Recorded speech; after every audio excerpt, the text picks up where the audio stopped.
Dino Crisis fans, it looks like our long wait is finally over. Capcom is finally giving us the sequel that we've been asking for. Wait. That's not a new Dino Crisis, babe. You're wrong. No, that's not what is this? Exoprimal? It's not. What is an Exoprimal? Not Dino Why Crisis. is there an Exoprimal? Not Dino Crisis. How is it that Capcom finally pulled the lever marked make a dinosaur video game? And something other than a new Dino Crisis is being made. I mean, it kind of feels like a cruel bait and switch. Along with my fellow long-suffering fans of Dino Crisis, Is there really that many? There's like 4 of us. We're in a support group. I kind of feel a bit misled. I know it's unfair to think that every dinosaur-based video game has to be a new Dino Crisis, okay? I'm going to be realistic here. But come on. I mean, this is from Capcom. You know, they are the studio made Dino Crisis games. It has random dinosaurs in it for no real good reason. It has a red-headed protagonist with a haircut that bears a very strong resemblance to the main character from Dino Crisis. There's even a former producer from Dino Crisis on the Exoprimal team. I mean, I can't help but feel that this new game is willing to give me a few pieces of what I'm looking for from a Dino Crisis, sequel or reboot or whatever you want it to be, anything but Exoprimal. But it's just enough to remind me that what I was really asking for is clearly not happening. If anything, it may have actually moved further away because it seems unlikely that a studio that hasn't made any futuristic dinosaur games in a long time is going to suddenly make 2. Probably not. And I don't intend to throw Capcom completely under the bus here. I mean, it's possible that the company was truly unaware of the gaming public's interest in a new entry in the Dino Crisis series. I mean, there's a very vocal minority group of us here.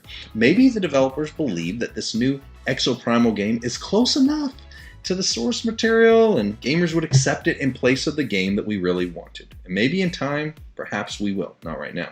But either way, this game is not the Dino Crisis game that we've been asking and waiting for.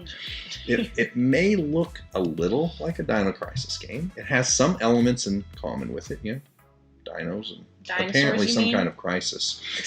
And it may even be inspired by this iconic franchise. But what we asked Capcom for, that's clearly not being created. And it leaves me to wonder, maybe our requests were simply lost in translation or misinterpreted. Or maybe something far worse.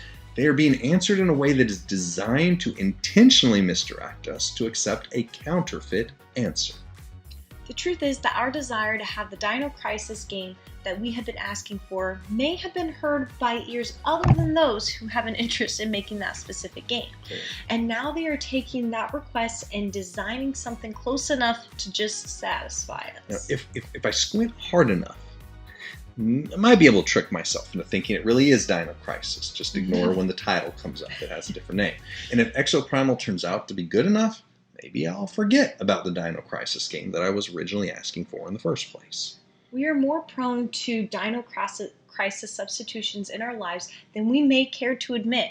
Most of us have prayed to the Lord for some very specific requests, but all too often we accept the very first answer maybe that comes, a response that may not have come from Him and does not have our best interests at heart. I mean, think about it. We pray about maybe a specific path in life, a relationship, job, large decision. But in our desire to move towards the response we'd prefer, we take the very first one that comes along, or the one that maybe sounds close enough to feel right. I mean, most of my largest missteps in life came from what I thought was the result of me mishearing God.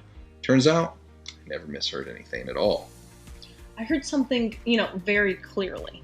Only it wasn't the Lord providing me with an answer.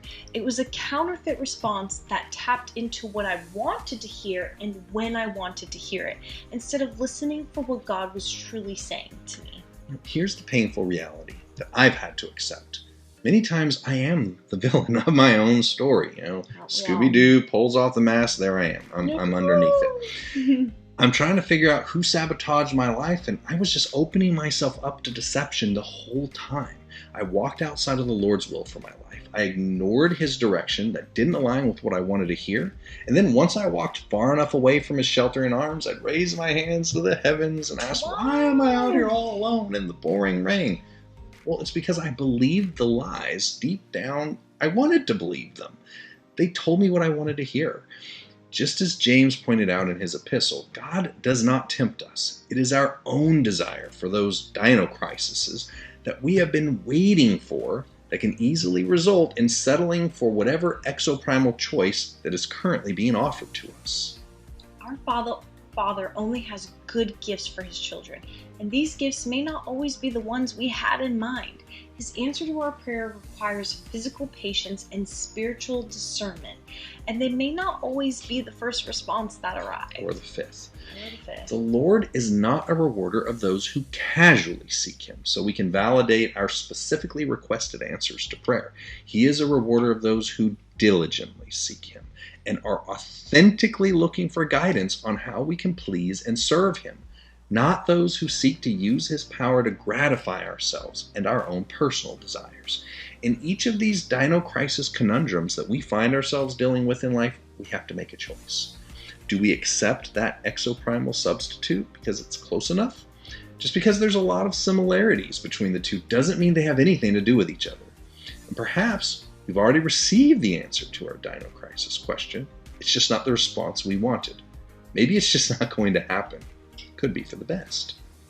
The Lord has only the best in mind for each of us, and falling in love with what we would prefer for him to do instead of what he actually intends to do has been a problem ever since Christ came as the Messiah we needed, but not the Messiah we wanted.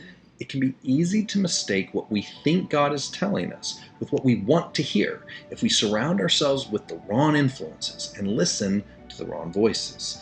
If we are determined to get the wrong answer to the question, it will find a way to be presented to us. It is only by surrendering ourselves to the will of Christ, taking the entirety of the Lord's word in context, and being willing to submit to his potentially undesirable answer, that we, along with Jesus, can truly say, not my will, but yours be done.